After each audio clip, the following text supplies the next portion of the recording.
that because I've actually had a few occasions where I've been working with somebody and they say, yeah, this is the chorus. I'm like, no, man, this is not a chorus. This is a pre-chorus. Yeah. You know what I mean? It's like, it's like interesting. It's like a gut feeling of what that melody sounds like. Absolutely. And you know, at the end of the day, as the producer, you have to make that judgment call. Sure. And not even in a bad way. It's just like, look, you know, I feel like, and look, I'm okay with being wrong sometimes too. So if in fact, you know, we're like, dude, that's definitely the hook and we cut it and it doesn't sound right, maybe that turns into the pre and we have to do another hook. You know what I mean? So it's like juggling, you know, you just have to kind of see which parts fit. It's a jigsaw puzzle. At the end of the day, every part is kind of movable, you know? Yeah, definitely. Do you have any templates? For Pro Tools, I have a template for sure. I'm using Pro Tools for like just vocals, or if I cut guitar, if I cut bass. I usually like to cut all like live stuff in Pro Tools. If I want to like, if I really want to mess with stuff, like I'll cut bass inside FL Studio, but I just don't like the way you record in FL. I just don't like the playlisting. I don't like how I love FL to death. I've been using it for 14 years now, but Wow. Yes, it's really cool for like doing quick things, but sonically Pro Tools to me is incredible. But yeah, so I have a template for that, which is pretty simple. It's just, you know, my lead and then a bunch of like backs or a bunch of like different takes if I want to do that. And then I have like 8 different buses for backs just in case. And then you have like you have your 2 verbs, 3 delays, and then your master and 2 mix track channel. Yeah, honestly, the easiest thing for me is, and I'm kind of been moving around. I've been just testing out new stuff, but my Metric Halo channel strip is always on, and my LA2A is my 1176. Those are like my go-tos. And the LA2A and the 1176 are plugins, I'm assuming. Yeah, the UAD versions, not the waves. Got it. Amazing. Yeah. Speaking of templates, is there anything else you do to work faster or get inspired quicker? Probably not an FL, because my FL Studio is like, it's literally a blank canvas. So I open it up and, you know, for anybody that's familiar with FL Studio, the auditioning sounds is a breeze. It's like whoop, right to the left side and all the sounds are like right there. And I have obviously my go-to folders that I'm always in. So I don't necessarily have a specific thing for that. It's really just it's already streamlined for you. Yeah, the FL is pretty streamlined. I think the only thing, if I were to do something different, was I would create my own template to have the kick already going to the limiter channel and to go into like the bass, so I'd automatically have that, because I tend to always sidechain my kick to my bass. Right. For sure. But that's really about it for that. You're sidechaining with the limiter, not a compressor? Yeah, so basically I open up the FL Studio limiter and there's like a sidechain. And then I just flip that on, and then you have your attack, release, decay, your ADSR stuff. Yeah. It's good. Yeah, sometimes I'll open up like Shaperbox or LFO tool, but that's like I just know exactly every time I'm hitting the kick is going to hit the bass every time. Yeah, you trust the FL Studio. Absolutely, and I can dial it in pretty sexy and on that. So. Nice. No, that stuff is to get the bass and the kick working for that genre of music is like, yeah, absolutely. Everything. And I do it. It's not even just the bass. I mean, it's for everything. I mean, I try to sidechain as much as I can, where I'm just ducking just enough for the kick to be punchy in all areas. You know. Love it. What are some of your favorite creative tools and why? When I started, I wanted every VST. I wanted all plugins in the world. I wanted from like A to Z. I wanted all of it. And now I'm like, I want Omnisphere. I want Serum. What else do I use? Secret Weapon. And this is starting to be my jam, is the Roland Cloud. Can you tell us about it? Do you have it? No, I don't know what it is. Oh, it's literally every Roland keyboard ever made in the cloud. Oh, no way. Yeah. that is dope. It's amazing. Yep, I think it's well worth it for a subscription base, and it literally sounds just like all the keyboard, the Juno, the Jupiter, the D50, everything, man. It's amazing. So I started using that on certain things, and then they just have a whole brand new collection of like all these new keyboards that they made. But yeah, man, I don't use too much. FL Studio just came out with their own plugin called Flex, which is pretty good. I think all in all, for those VST instruments, and I use Contact. I do still like Contact, but I don't use it as much just because sometimes it's a hassle to open up, and the libraries are sometimes clunky. Yes, yeah. I think that if Omnisphere cleaned up their interface and made it more streamlined, it would be the most incredible plugin ever. Yeah, I keep hearing people talking about Omnisphere. Yeah, man, it's just sonically, it's beautiful. And my favorite transient designer is Snare, which is by Audiobox, which is basically like low pass, high pass, transient, and distortion. So to me, it's like, and it's so easy to use. You can open like 900 instances of it and be all right. And the instant smack is ridiculous. It's in your face at all times. So I use that on pretty much. That is a little bit of a secret weapon on all my drums for the most part. If I want to just do that on the kick and snare, yeah, man, not too many things else. That's enough. That's enough creative tools. I love it. It's a lot. Yeah, it's not a lot, but it's enough. That snare tool, based on the way your drums sound and based on the way you're describing it, sounds like a great recommendation. It's simple and it's fun as hell to look at, man. It's just like visually cool to look at, and it's just fun. Amazing. Is there anything you do specifically in your productions that you think gives you a trademark sound? Yeah, it's a tough one, man. I don't know personally if I do. There are certain like drum patterns I do, or like certain pauses or stops and certain things, but I don't know. Yeah, it's tough, man. I try not to have like, here's my signature sound or whatever the case is, but I think that to me, the artist or the company, or not even the company, but whoever chooses that as a single and that goes, I think that kind of starts to define your sound. There will always be like an 80s influence in my stuff. Like in the synths and stuff. Yeah, synths, even kind of like sometimes drum wise, there'll be some stuff in there, but it's not like, I don't know. I can't say it's consistent enough, but I think over the years, if you took a listen to my tracks from 2014 to 2019, you would hear similarities in all of them. Amazing. Yeah. How do you balance your creative vision with what the artist you're working with is going for? I think it's just, you know what? It's about an egoless environment. You know what I mean? Having that experience allows everybody to invite creative energy into the room.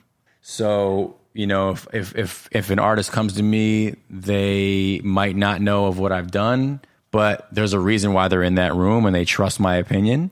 And if they think that I'm steering them wrong, you know, we can meet anywhere in the middle or anywhere at the top or anywhere at the bottom. Like it's really a no pressure environment. But again, there's a reason why they were put here with me, and there's a reason why I was connected with them. And I would say that equally there's a love for each other in the sense of like getting song ideas out with each other. I mean, there's no like, and if there is any feedback, I'll immediately feel that. And you got to address stuff like that. Mm-hmm. So it's like communication, trust, that Absolutely. kind of stuff. Yeah. I mean, like, you don't ever want to get into a position where you're kind of backed up against the wall.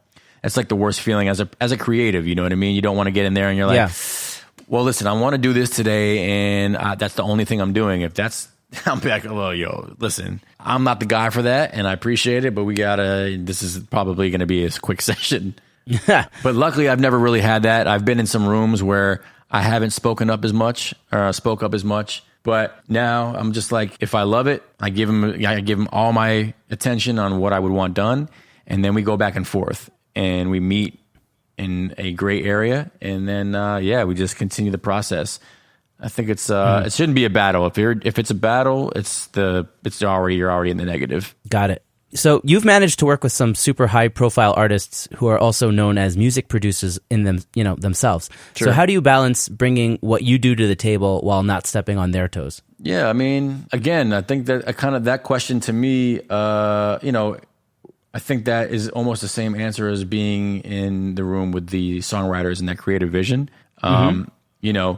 If it is indeed I'm going in with another producer that either is bigger than me or that is, that we've been in it for just as long. Yeah, I think it's just a respect thing, respect with an egoless environment. You can't go in calling the shots, because at the end of the day, you start doing that and you start kind of isolating yourself from working with anybody. Yeah. So would you mind shedding light, like how to collaborate with an artist such as Illenium, who's also a producer? Yeah. I'll be honest with you. Collaborating with Illenium, that was an easy thing, because number one, I wasn't in the room with Illenium at the time. And two, the whole thing was done. Me and another producer of mine that I work with a bunch named Refugee.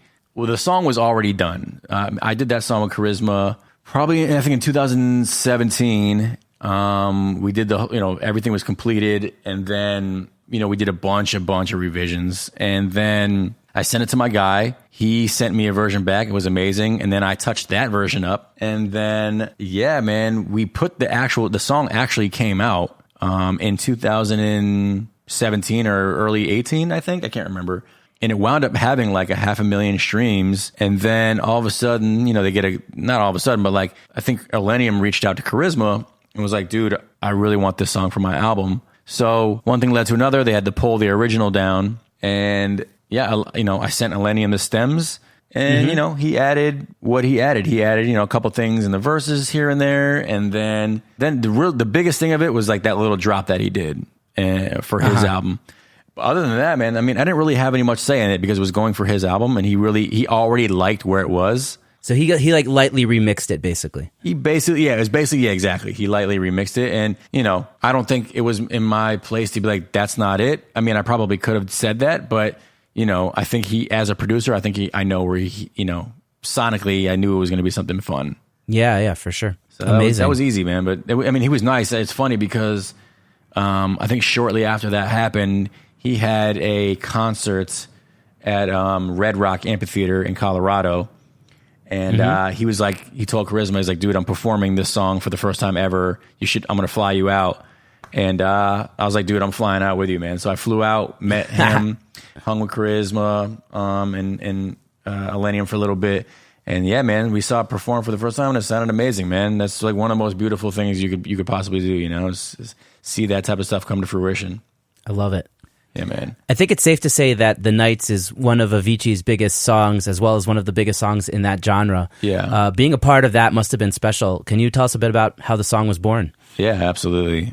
So that's crazy, man. That was probably one of the most incredible out of hand experiences I've ever been a part of, because I've been doing this for such a long time, and usually when you're writing a song, you are in the studio and you go, you either get told by the A&R, we need songs for such and such, and then you guys, then we as the producers and writers go, cool, let's shoot in the dark for a year trying to get on somebody else's album. And then yeah, dude, like it was at the time where I had just started working with this new songwriter that I had met, that we just connected with. And then one of my buddies, Nick Furlong, we all got in the studio, and I kind of remember how it kind of got started, but I think Gabe, who was one of the new songwriters that I connected with at the time, he had just picked up the guitar, and he was kind of singing like this soccer chanty type of thing.